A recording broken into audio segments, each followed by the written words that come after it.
Hello and welcome to our webinar this afternoon on the topic of learning engineering in an AI world. My name is Kelly Shiohira, and I'm the director of the Global Science of Learning Education Network. And we've invited three excellent participants and a wonderful moderator today to cover this topic. And we'll explore, what do we mean when we say learning engineering? What's happening in this new and emerging and rapidly expanding field? Who does learning engineering? What's its value? What is the role that it can play, especially in the changing world of education and the introduction of AI and now generative AI? So without further ado, I would like to hand over to our moderator, Carla Aerts, for an on-time start, and she will give you all the rules of engagement and introduce our speakers as well. Thank you for joining. Thank you, Kelly. That last statement was a little bit dangerous, asking me to introduce rules, but I'll do my best. Hi, everyone. Good morning, good lunchtime, good afternoon, good evening, wherever you are. Wonderful to have you here. I'm Carla. I'm in the UK, and I'm very active in AI ed tech, and also in the science of learning in these fields. And it gives me tremendous pleasure to introduce three fantastic speakers and people I really can't wait to hear more of in terms of what we're going to discuss. And I'd like to introduce Professor Melina Uncapher, who has multiple roles, is involved in, has been involved in university activities, is the CEO of SETAED. It has been, and I believe still is chief of R&D in AERDF, if in as much as that is still kind of going, and is very heavily involved in the neuroscience and the data science, and also co-creative transformative solutions around problems in learning and learning insights. Our second guest, and there is no order to the guests really, but is Dr. Shafika Isaacs. And Shafika is currently based in Paris, where she is kind of enjoying Paris summer evening, I think, and has tremendous experience in kind of NGO type work, community-based organizations, and across Africa and in resource poor context, but also working with policy, and currently is based at UNESCO, where she's chief of section in technology and AI. Hi, Shafika, nice to have you.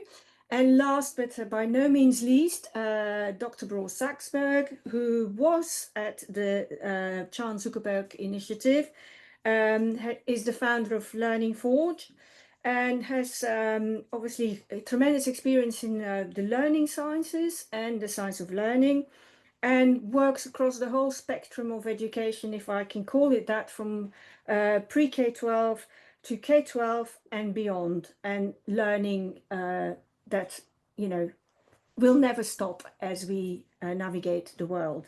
So thank you all very much for being here, and I shall just jump in immediately with the first question, and I will start with you, Bror, if that's okay. Sure. Sort of looking at, what is this learning engineering thing? Because it may be a bit more known within the US, but I certainly, when I mention it to even within the large EdTech community in London, and even a lot of the researchers in London that I come across, they all kind of look at me as if I'm coming from outer space. So it would be great to hear from you, to give us, shed some light on this for us. Thank you.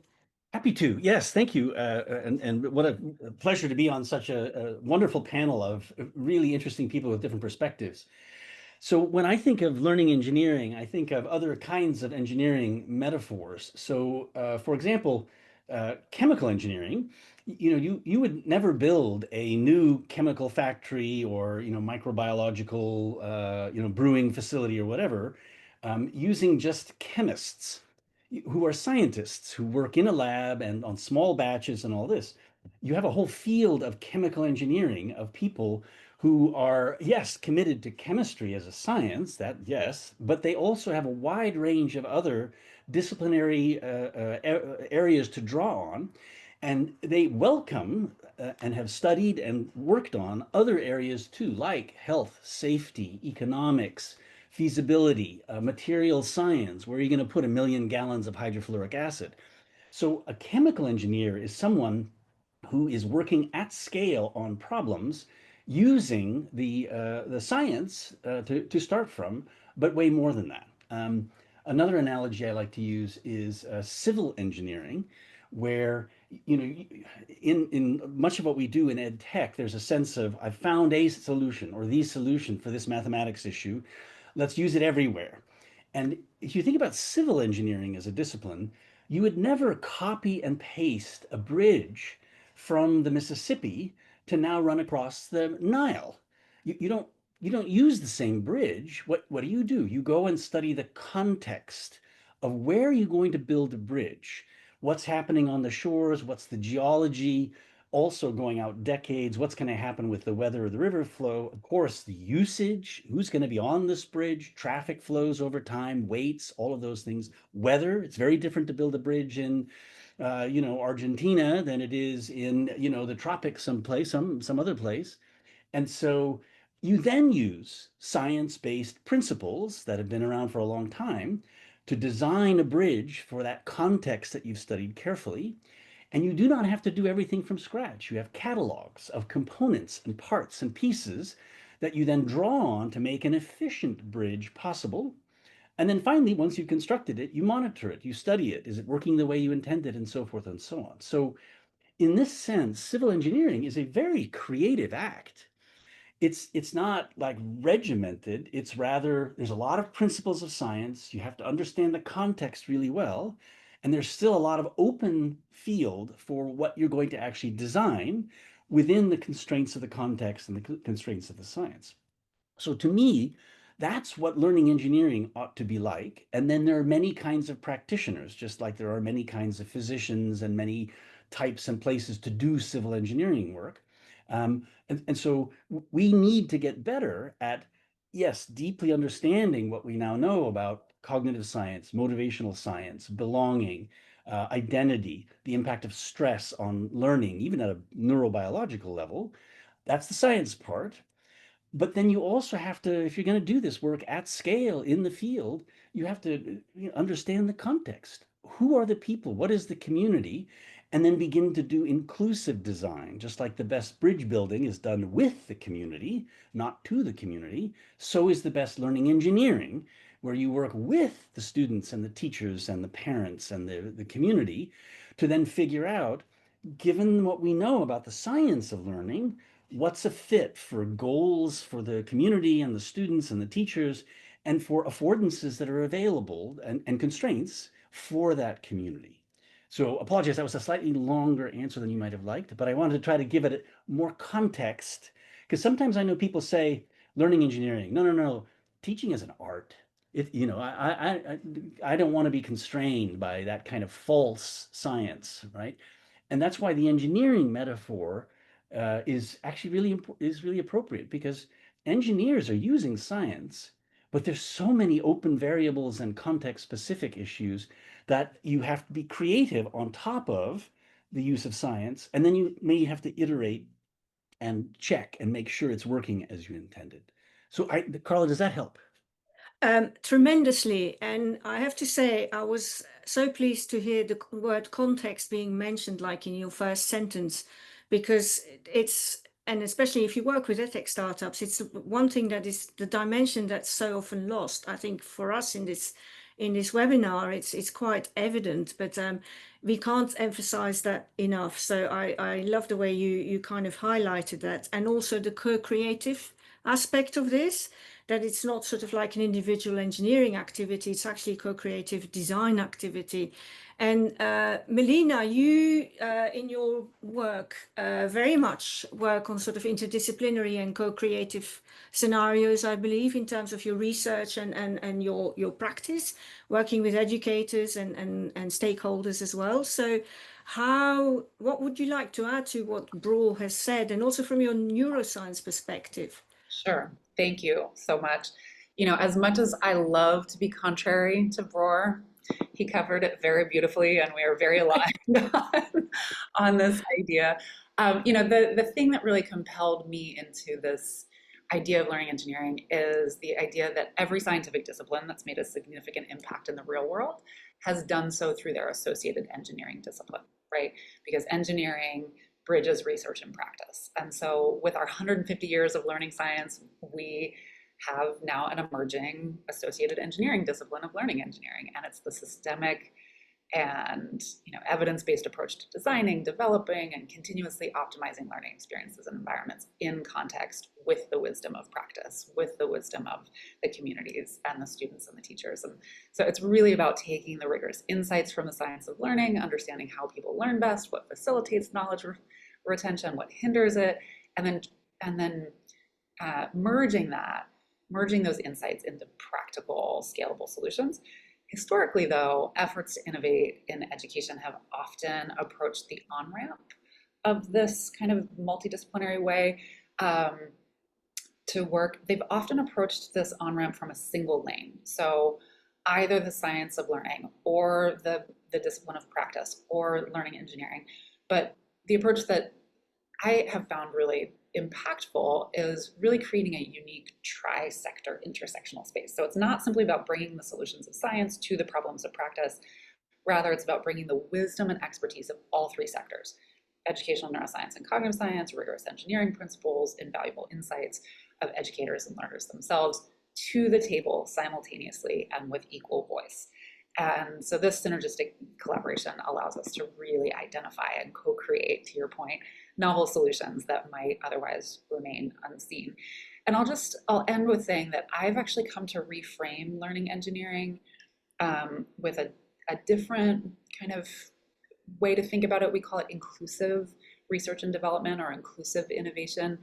And this really reflects a critical evolution in our thinking, because while it remains an iterative process of design, testing, analysis, refinement, always grounded in cognitive neuroscience principles and affective science principles and social science principles, it must include and center the voices and expertise of those closest to the challenges and therefore closest to the solutions. And so really making sure that we are thinking of the community, students, teachers, not just as the recipients of solutions, but vital co-creators to what Bror originally talked about. They hold invaluable insights into what works, what's culturally relevant, what truly addresses the nuances of learning in their specific context. And so this approach, this inclusive approach, is essential for developing equitable, effective, and truly transformative learning solutions, especially in an AI-driven world where biases can really become embedded if we don't proactively broaden our perspectives.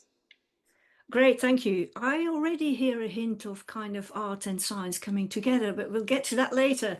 Shafika, you have worked in so many different contexts and contexts where that concept of science of learning and learning engineering may, not really have kind of been recognized yet. So what's your experience around this, and how do you see that in your work? Sure, thanks, Carla. And I really just want to appreciate the points that both Bror and Melina has raised, because, my immediate response, as also someone who comes from South Africa and who's also schooled as a social scientist, my immediate response was that I see your reference to exact sciences like chemical engineering and civil engineering, and having been a product of a socially engineered education system. That came to mind for me in terms of the role of social engineering meets exact sciences and exact engineering disciplines like chemical engineering, civil engineering, the concepts that Bror's raised. So that was my sort of immediate response. And then the second is in the context of my own work historically and also in UNESCO. We work with 194 member states, and in our work, we champion an equity-centered, global majority, global South-centered agenda in the education space, and more particularly in the AI and technologies in education emerging phenomenon. And so then the question for me is, what does that look like? What does learning engineering look like? And how do we approach it from an equity-centered, there's been reference to inclusive perspectives. And for me, it's a far more complex endeavor, because the kinds of contexts that we are working in and which we are still trying to make sense of collectively are conditions of incredible structural precarity and incredible systemic inequality, under-resourced contexts. And so how does one apply the relevance of what appears to be a narrow approach to learning engineering to this kind of context, on the understanding also that it appears to be, and I'm open to exploring this, that it appears to be very much still situated within global North contexts, and even notions of inclusion, inclusivity, equity, quite importantly, are framed and are informed predominantly by global North context. And so for me, what I find fascinating about this is, can the repertoire of the ideas around learning engineering be expanded and explore possibilities of conditions of precarity, marginality, exclusion that are systemic, and how AI and technologies actually reinforce, I think Melina's raised this, reinforce those biases and systemic inequalities. And so for me, I think that's a fascinating question, and it's something that as UNESCO, we'd be really, really interested to explore very open-mindedly, but recognizing that we would be open to centering the approach and the conversation and our practice around issues and approaches of learning engineering from an sort of global majority centered approach, whatever that means, and that's what we'd be interested to explore. Yeah. Great. Thank you. Thank you very, very much. So a couple of things really stand out from what I've heard. So education is messy. We know that. It's very, very messy. We're trying to make sense of it, and maybe the learning engineering can help us make more sense of it. The other thing that stands out for me, and it's maybe one of my own biases, and I'll admit to that, is also the need for, Bror, you mentioned context. I kind of talk a lot about culture relevance, which is not entirely the same as context. I think it's adjacent to it, or it's sort of an extension to it. I think that's very important. And then also, Melina, to what you were saying about the biases, we have a problem with AI, and actually also probably with a lot of the current research, is that it's kind of weird in capital letters, right? Wealthy, educated, industrialized, rich, democratic. So AI, the main models have been developed, let's leave China out of the equation for the moment, is by white male, very clever developers in Silicon Valley mainly. And that brings with itself a kind of a level of bias that, even the girls are excluded in the global North. So never mind, what you've just highlighted, Shafika. So I think there are some really important questions here around that sort of that engineering versus, that sort of the biases and actually making it more equitable and inclusive. So Bror, I'm going to come back to you to see if you can shed some light on this, and also based on what you've heard your co-speakers talk about. Yeah, I think, I think Shafika, your points are really important. And I think, many other disciplines have stumbled as they've tried to think about, well, okay, this worked in the West, so obviously it should work the same somewhere else. And there have been extraordinary mistakes about assumptions about what is a fit for the other contexts, leading to wasted time, wasted capital, wasted resources, all kinds of things. And I think, you know, to I think all of our points, what has worked better is to start, as Melina suggested, with bringing it all together onto the table rather than assuming, well, we must know the solution because it worked here, so it'll work for you too.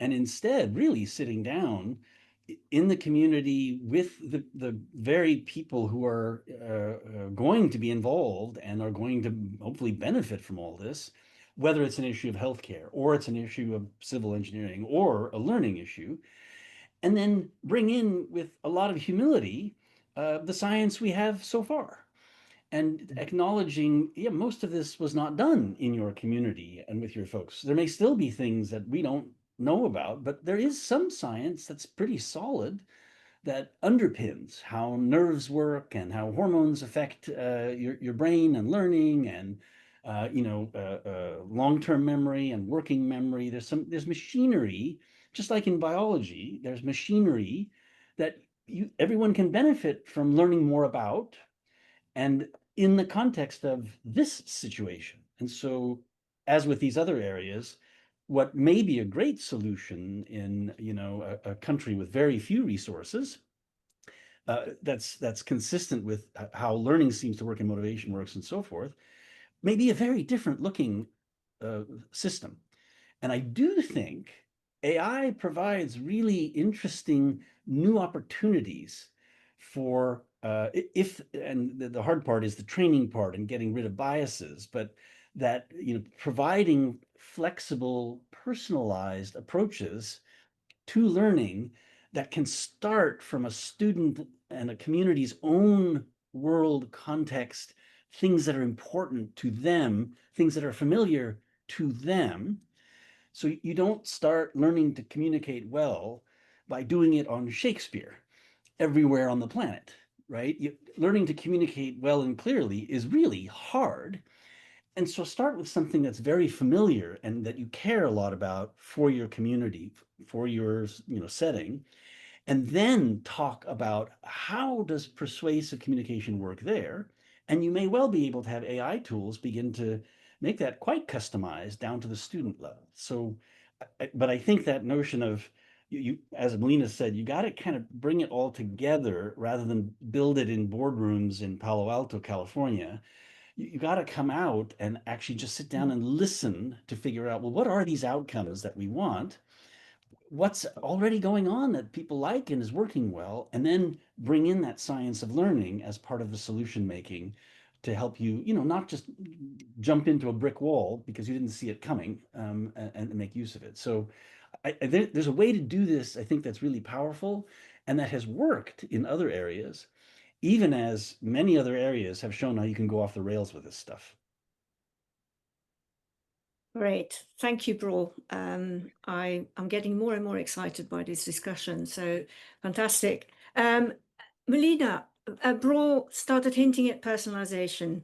Now, personalization in this context is obviously potentially very, very powerful, but there are also sides to personalization that sort of go against the kind of essence of education in terms of its social fabric and in terms of the kind of collectivity that happens in good learning scenarios. So from your perspective as a neuroscientist, as a, looking at, obviously AI can hyper personalize to an extent that, would be incredibly dangerous and very, very unhealthy, and takes out that sort of, the social aspect of learning, which is instrumental to it. So how do you reconcile this, and how do you think AI can help with that? Because I'm sort of looking at AI as a kind of collective intelligence, but not necessarily at individual level, but actually how can we have social personalization? Can you say something to that? Absolutely. And are you sure you're not a neuroscientist? Because that's exactly neuroscience is really not the whole neuroscience community, but a lot of the folks who are studying how people learn from a neural perspective see that tension very, very clearly. So it's really impressive that you see it as well. I think it is actually one of the biggest tensions for us to consider and be very co-creative, to the earlier points around how we actually think about personalized learning in the context of one of the most powerful learning mechanisms in the brain, which is the social brain. I will say, just to bridge a little bit from what Bror was saying, you know, the way when I teach, science of learning courses around the world, one of the major things that we talk about is to think about learning science principles as axes of innovation. So there is nothing prescriptive about learning science. There's nothing prescriptive about learning engineering, but rather there are, from a neuroscience perspective, every brain transforms its experience into a short-term or long-term memory in the exact same way. So that means that is scale, right? If every experience is transformed into long-term memory and therefore changes your brain in the exact same way, then that gives us principles that we can use to design around and personalize into our own specific contexts of use. So every time we talk to educators, every time we talk to students, every time we talk to folks who are putting these principles into practice, we always encourage folks to think about, okay, this is a principle of what we know about how the brain learns, but how does it show up in your environment? How does it show up in your context? And you get to do the tweaking to figure out how that shows up. And so from a neuroscience perspective, to your point, the idea of personalized learning is incredibly compelling, right? Because every brain is unique, even though the mechanisms for how it transforms experience into learning is the same. So we know learners come, to any experience with diverse prior knowledge, varying attentional allocations, different working memory capacities, unique emotional states, individual, motivational drivers. And neuroscience really does show us that learning pathways in the brain are strengthened by active engagement, spaced retrieval, meaningful connection to existing knowledge networks, all of the things that we know. So the promise of personalization, I think, really is to optimize these processes for each individual to deliver the right content at the right pace, the right format, precise moments it's needed to strengthen those neural connections. But when personalization is truly informed by the science of learning, it really can be a powerful tool to address individual learning backgrounds, provide targeted feedback, ensure that cognitive load is optimized, all of the things that lead to more efficient and effective learning. So as a concrete example, understanding how memory consolidation works tells us that maybe personalized spaced repetition or spaced practice can be far more effective, right, than generic review schedules. But there are a couple of critical nuances and cautions that you already have raised. You've added one, I'll add another. So while our brains are unique, they're incredibly plastic and designed for social interaction. And so my top cautions around personalization in the context of how the brain learns is the risk of over-personalization. To your point, critical thing to keep in mind is that human learning is social, right? Overly personalized AI paths, if not done intentionally, can actually isolate learners from social learning, can hinder critical thinking, creativity, social emotional development. So personalization shouldn't exclude rich social learning. The second thing that I would add to that is around the pseudoscience and bias. And so thinking about, every single science of learning course that I teach, we always start with myth busting. And 96% of educators and folks around the world believe in learning styles, and that if you receive the information in the style that you feel is your preference, that you will learn that information better. No empirical, rigorous empirical evidence in support of that, and there's all sorts of pushback around that. But what that means is that billions of dollars have been spent around products and programs and practices based on something that has no real grounding in how the brain really learns. So AI systems trained on biased data or trained on that kind of idea, or in weird contexts, right? In the capital W context, can reinforce stereotypes, right? So our inclusive R&D framework really shifts us away from that to ensure personalization is appropriate for all learners. So is personalized learning a good thing? Absolutely, when it's grounded in sound scientific principles, balances individual needs with essential social learning, and is developed with this inclusive kind of equitable lens that recognizes and values diverse learners and contexts. So I think it can be tremendously powerful as an amplifier of learning, but when done poorly, it can really narrow education experiences and entrench biases. I Okay. want to add just a little bit, Melina, to that important point around the social learning side of it, right? That you got to get both things done in the sense that you want to make sure new things become resident in a brain, and that often requires a lot of practice and feedback by that mind, by that person, in various contexts, because you get better cementing when you try to get at the same thing in different directions, in different problems, and so forth. At the same time, there's also this thing that I don't think we spend enough time on right now in most schools, formal schools, which is learning how to do brain-to-brain activities. In other words, that too is a skill. Our speaking, learning to speak and learning a language comes free. It's what John Sweller calls biologically primary, meaning our brains are wired to get that for free. But that's merely the speech thing. Learning to understand how somebody else sees the world, learning how to collaborate, learning how to persuade, learning empathy, learning how to motivate and problem solve with others, that requires actually a lot of practice and feedback. And we do very little systematically with our little people to build that. And if you look at what AI is going to do to the world of work, there's a lot of things we spend a lot of time on that are unlikely to be the things we need people to do in workplaces. Whether it's formulas or solving calculus problems or, writing the first drafts of information-rich pieces. A lot of that is, you don't need to start with a blank piece of paper and a quill pen, right? You actually can use tools to get started.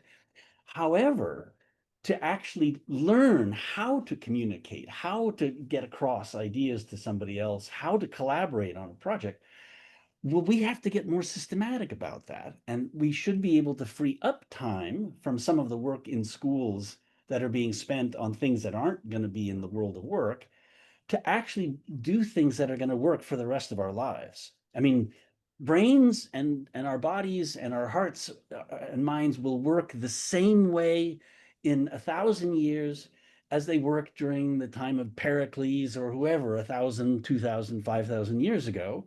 So if you master skills that are connected brain to brain, no matter what medium you're using, whether it's a Zoom or whether it's written or whether it's a podcast or anything else, if you get good at those brain to brain kinds of skills, that will be valuable for your whole life, even as technologies change the nature of what we need people to do at work and that kind of thing. So I do think these notions of social skill building as a key part of what we need to be thinking about and applying then learning science to that is something that is easily missed and I think needs to come into play.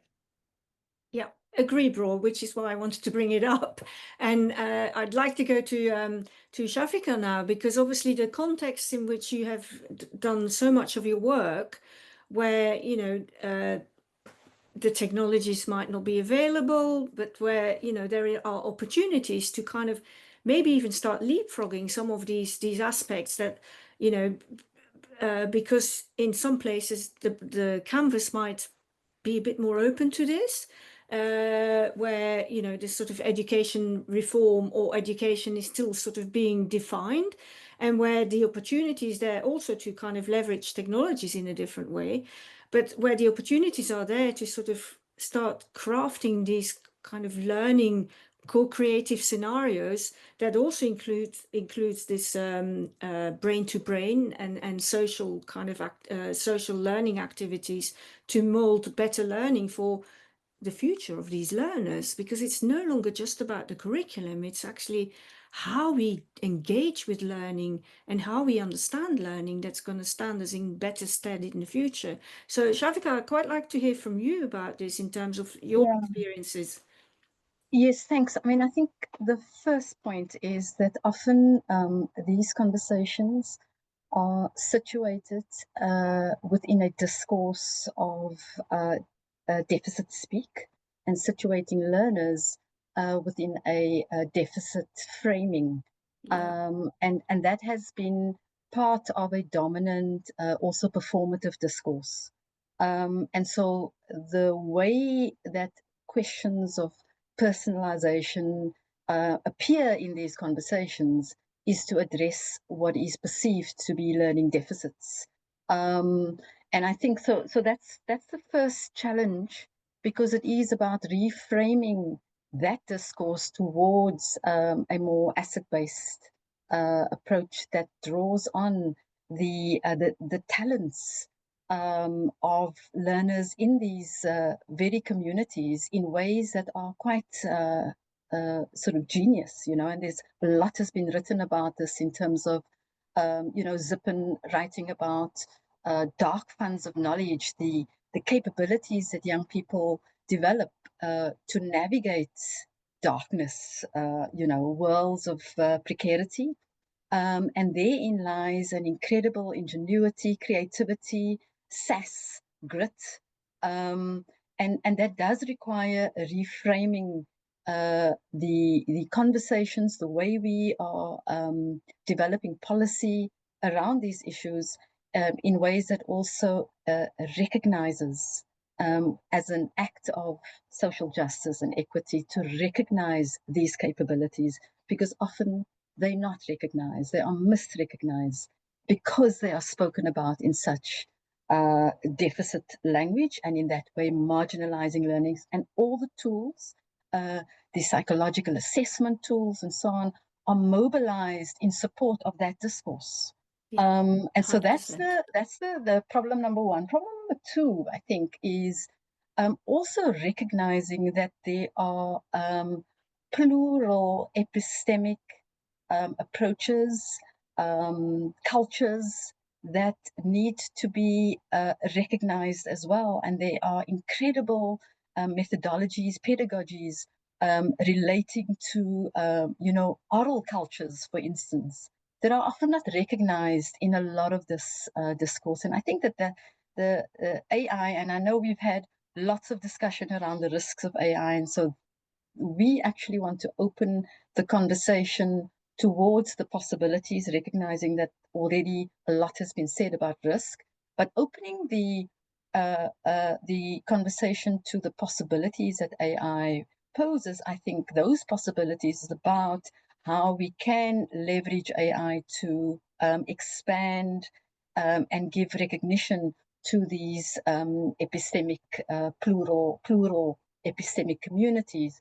And I think particularly what we've seen in a number of communities in Africa, in Latin America, and the Caribbean, where there's some incredible projects that look at the use of AI in developing indigenous languages and learning in indigenous languages.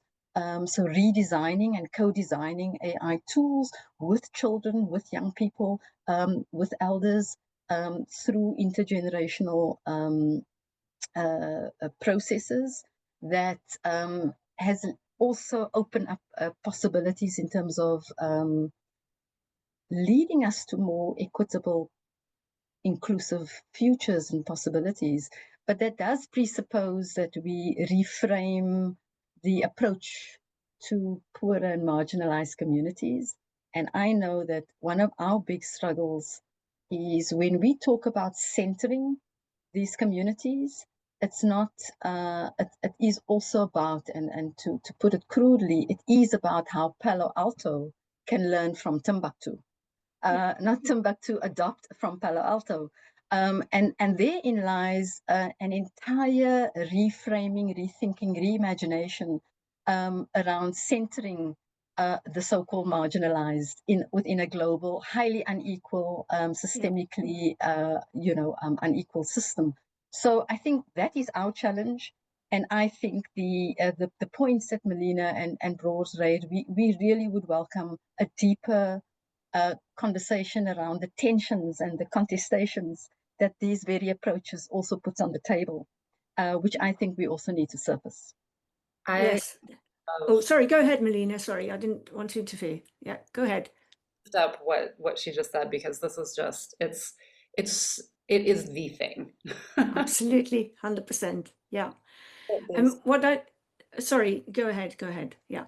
The deficit-based perspective versus the asset-based perspective is actually grounded in the science of how, the neuroscience. So if I ever get interviewed by Oprah, which I never will, but if I ever get interviewed by, he asks me the one thing that I know for sure as a educational neuroscientist, the one thing I would say is that every brain is learning every second of every day.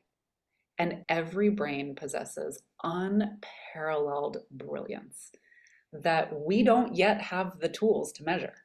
And so everything that Shafika was just saying is exactly aligned with what we know to be true about how the brain learns. But we have not built systems and structures around that asset-based perspective, and that perspective that every brain is contributing something unique and brilliant and beautiful. And what if we built an education system around that perspective? That would be game changing. Sorry, just wanted to highlight what was just said.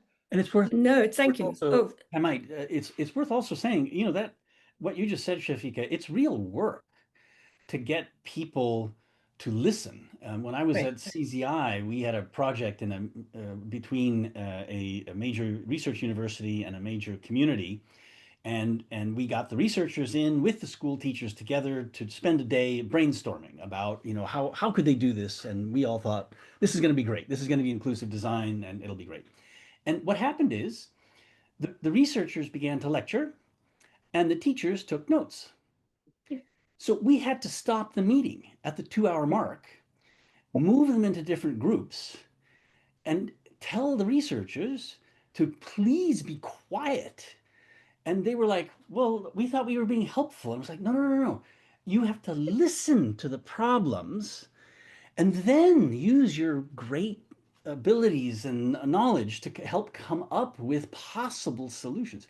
And then we had to tell the teachers that they were very comfortable being students in front of their professors, right? I mean, that's what they used to be. So this was a normal role for them.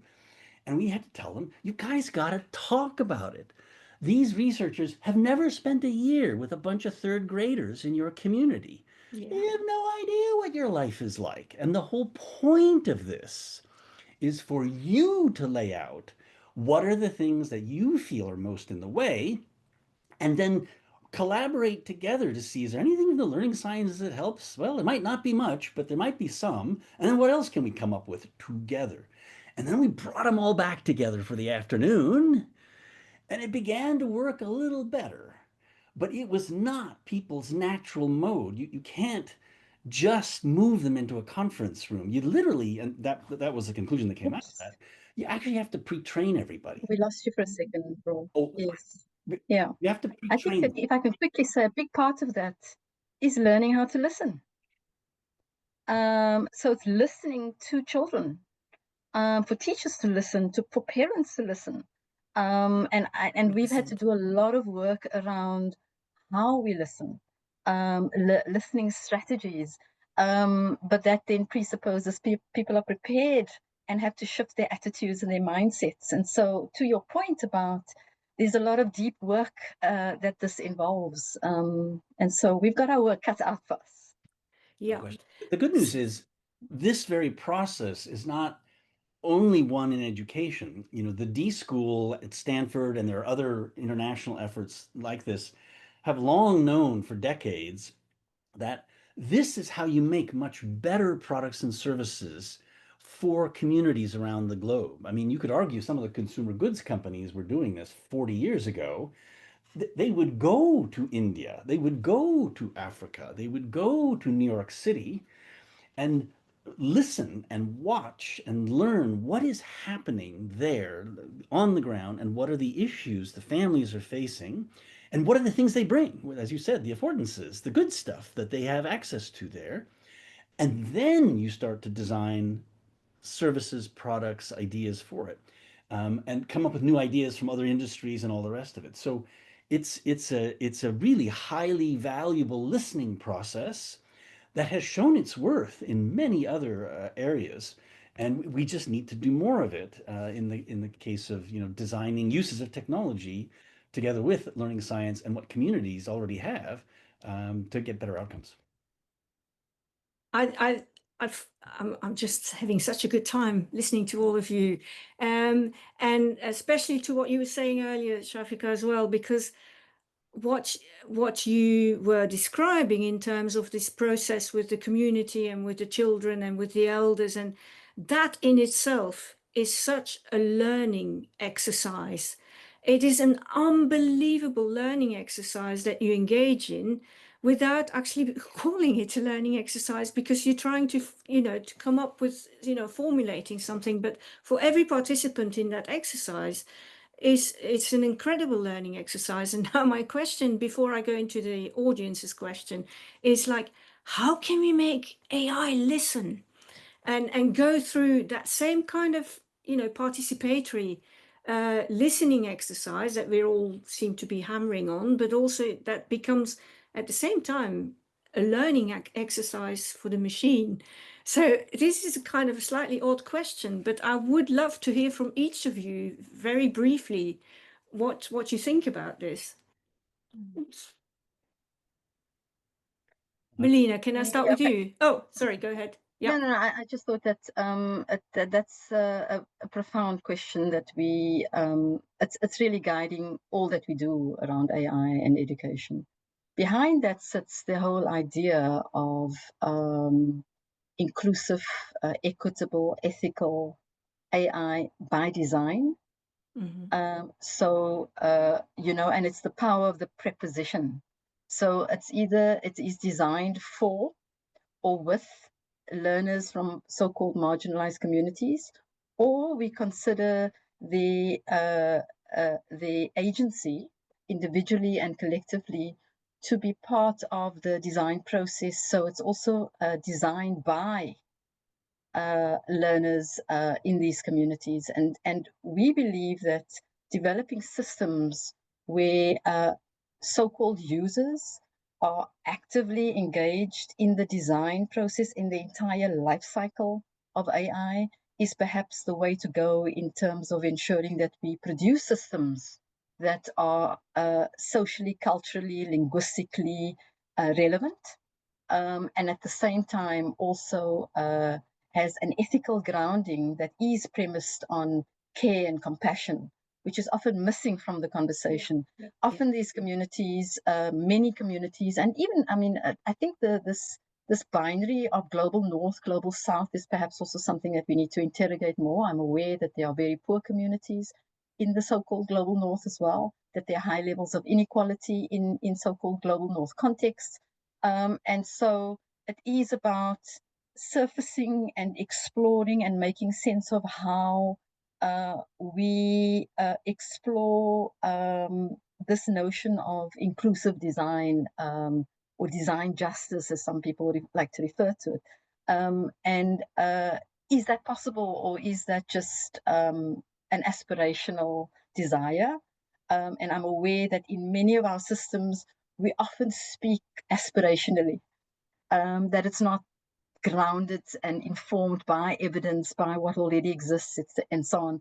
And so I think that we are certainly open to exploring these alternative pathways of designing safe, secure, explainable, transparent, ethical, compassionate AI with and by communities, and the active involvement across the AI life cycle.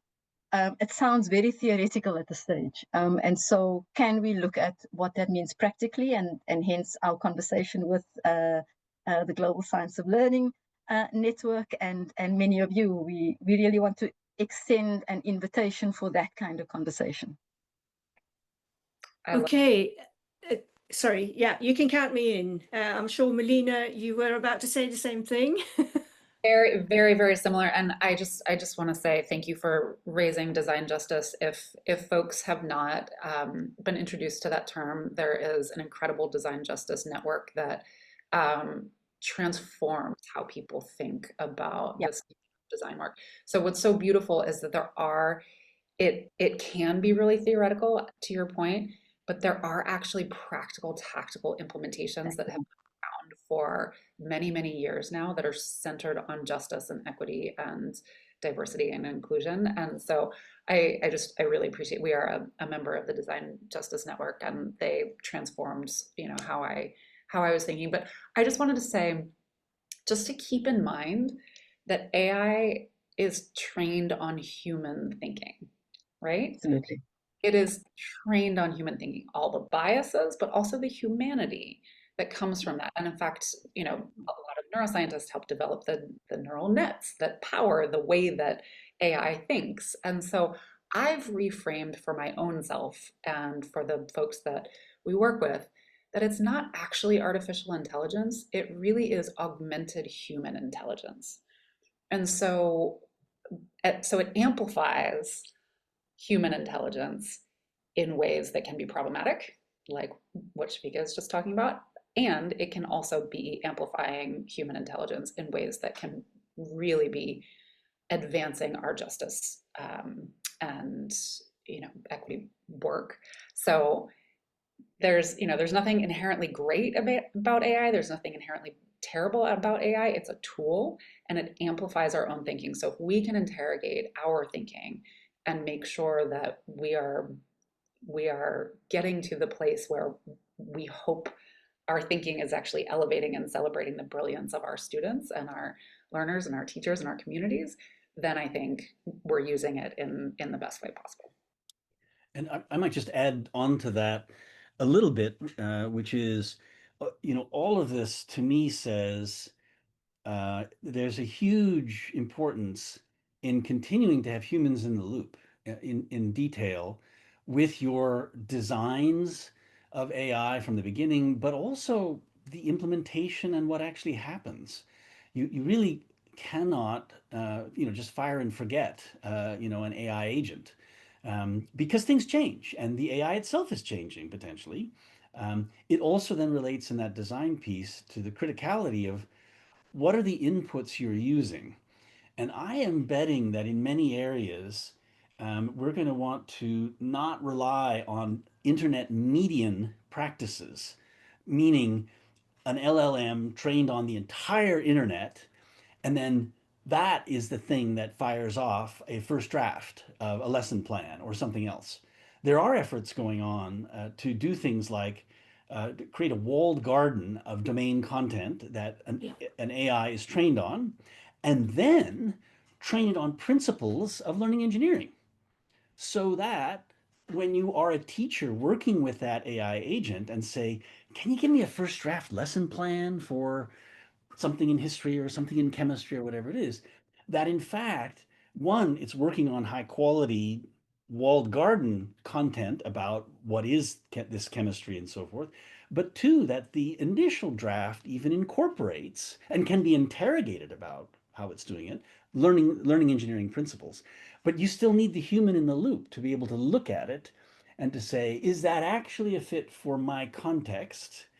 Because, the AI isn't necessarily trained on my class of students, nor is that even practical to train an AI on each class of students or each group of students. So I feel like you're going to need ways for these tools and humans, including the students as designers and feedback agents and reflectors on their own experience, to keep coming together. And that's going to be a lot of the experiments that will be going on now over these next few years. What is the right way to mix all of this together so that you do get solutions that really are connected to the community, valued and valuable to the community, drawing on what's there, and able to iterate as time goes on, and even as the world of work keeps changing, right? So that what are those skills that this community needs? That is no longer static for generations. And so you've got to create that kind of dynamic. And I think people are going to have to be pretty much in the center of that all the time.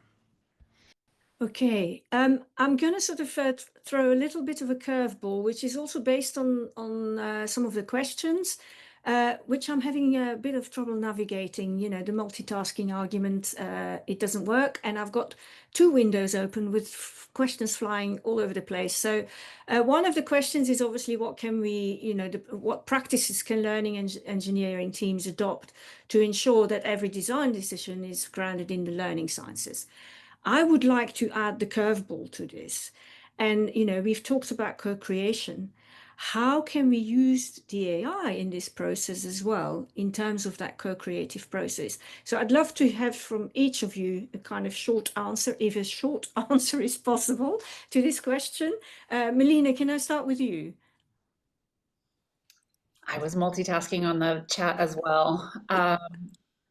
Do you mind repeating the question? I'm so sorry. Okay, One with so no problem at all. Yes, So please. the question was, you know, how can learning engineering teams adapt and make sure that they also look at every design decision in terms of referring back to the learning sciences?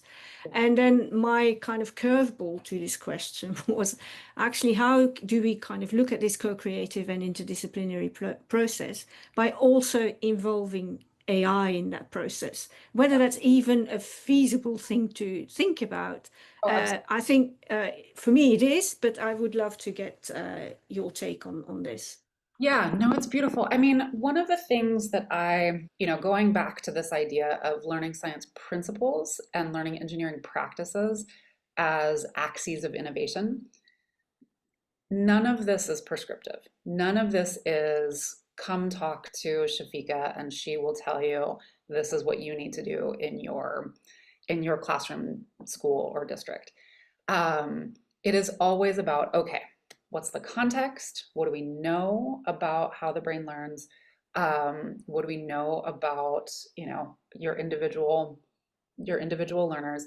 And what are the tools we can bring in to build the most optimized and effective set of practices for that learner, for that class, for that school, for that district?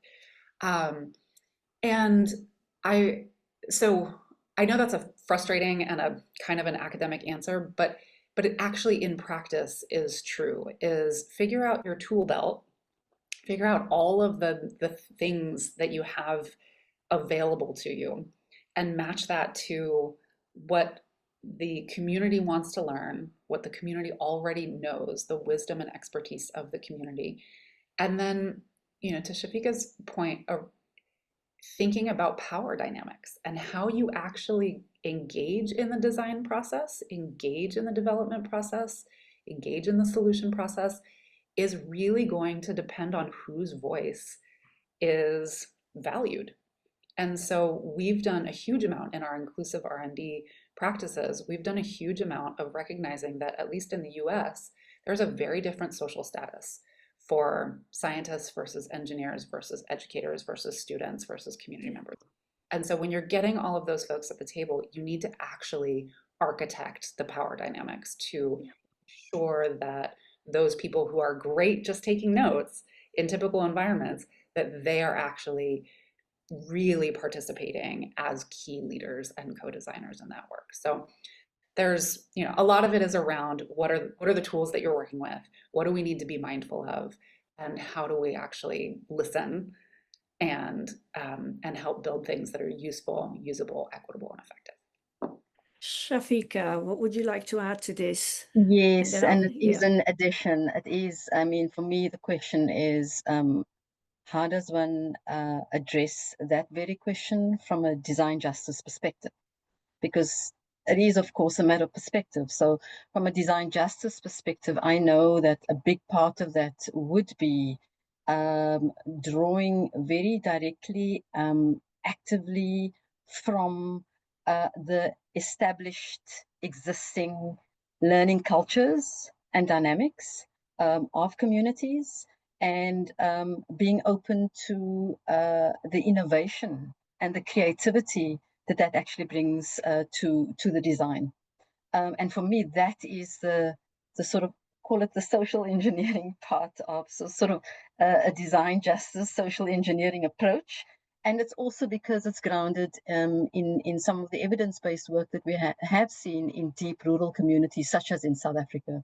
We're drawing on intergenerational learning methodologies with the elders and the way they, and here's a part of the conversation that we've not had, the relationality with the environment, the natural environment, and also with younger children. And during COVID, that was actually quite stark in terms of the profound creativity that emerged under those conditions, that I think at the system level, there's still so much to unlearn in order to be open to those kinds of methodologies. And I think that's the part that we are particularly interested in. Yeah. Bror, would you like to briefly add to this? Yeah. Because we're kind of starting to run over time, and I know it's Friday evening for a lot of people.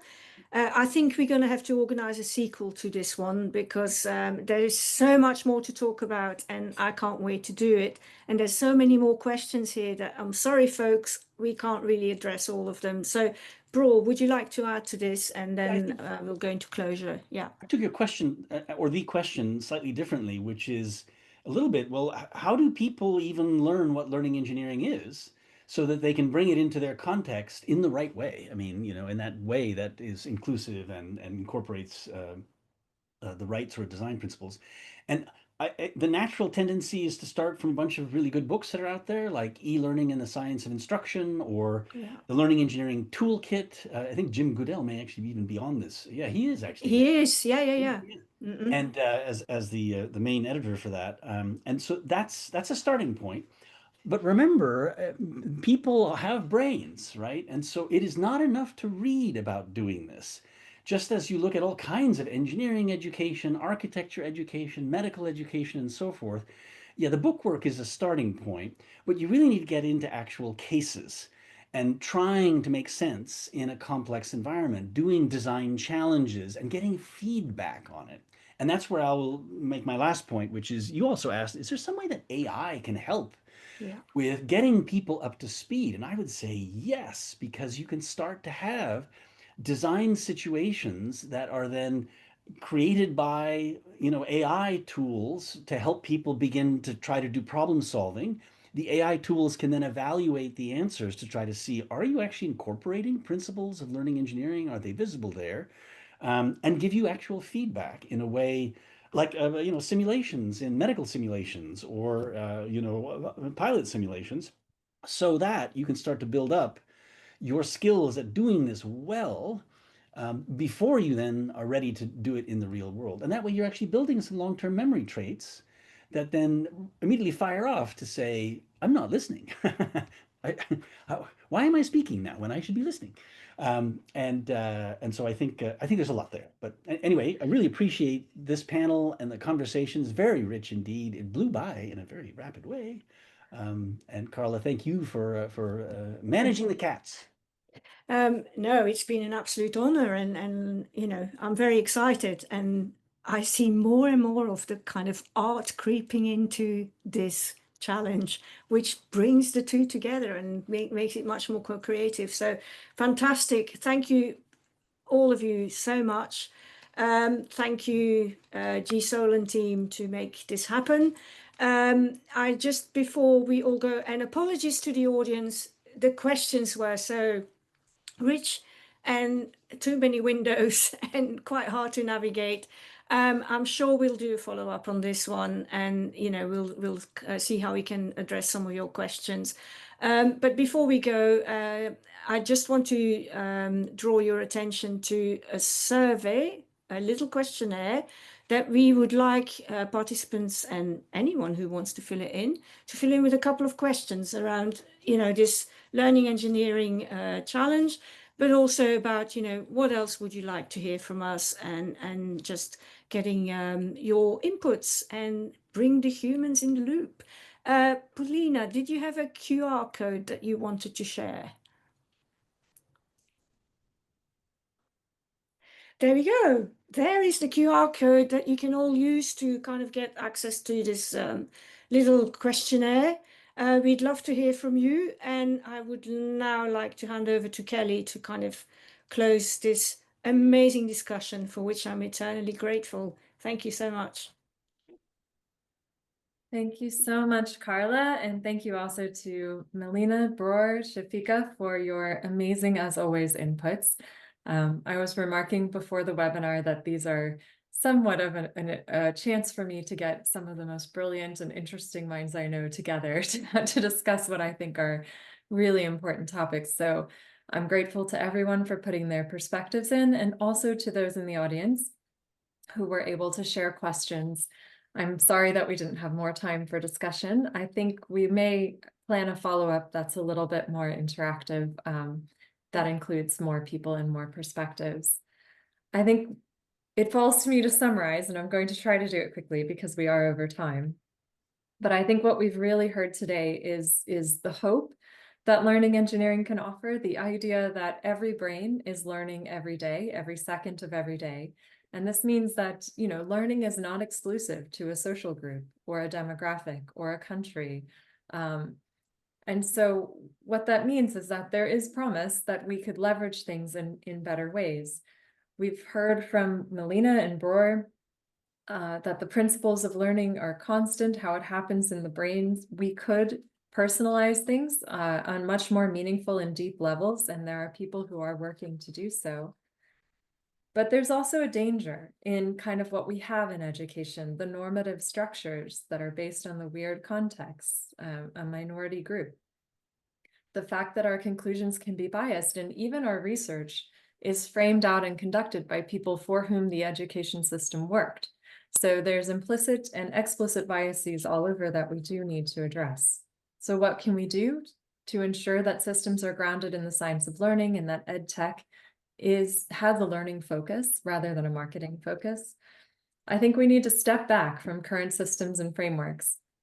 Those who follow me on LinkedIn will know that I have been railing against Bloom's taxonomy recently, but this is just one of many culturally constructed and well-popularized frameworks in education, and particularly in teacher education, that are not scientifically constructed. They are culturally constructed. And so the application of a weird culturally constructed mechanism internationally is almost certainly going to yield the types of results that we've been seeing over time. So we need to open space for more diverse and more frameworks and structures, more personalization, more inclusive innovation. And we really need to focus in on getting schools and classrooms child ready, just as much as we focus on getting children classroom ready and school ready. So I will just follow with a short anecdote about AI.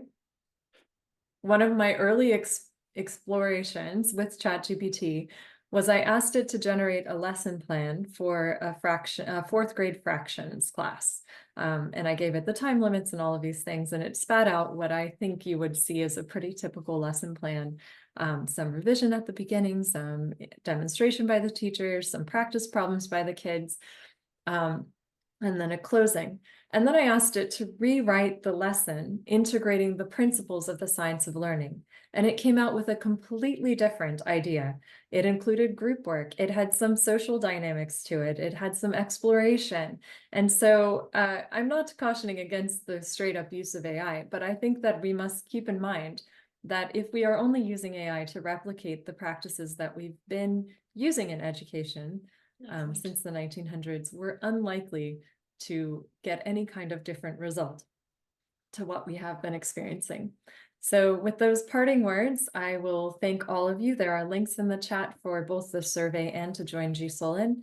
I encourage everyone to reach out if you would like to be part of a follow-up. I think we will certainly need that space to decompress and think about what we've heard here today. So thank you again to everyone and to the speakers, and have a great weekend.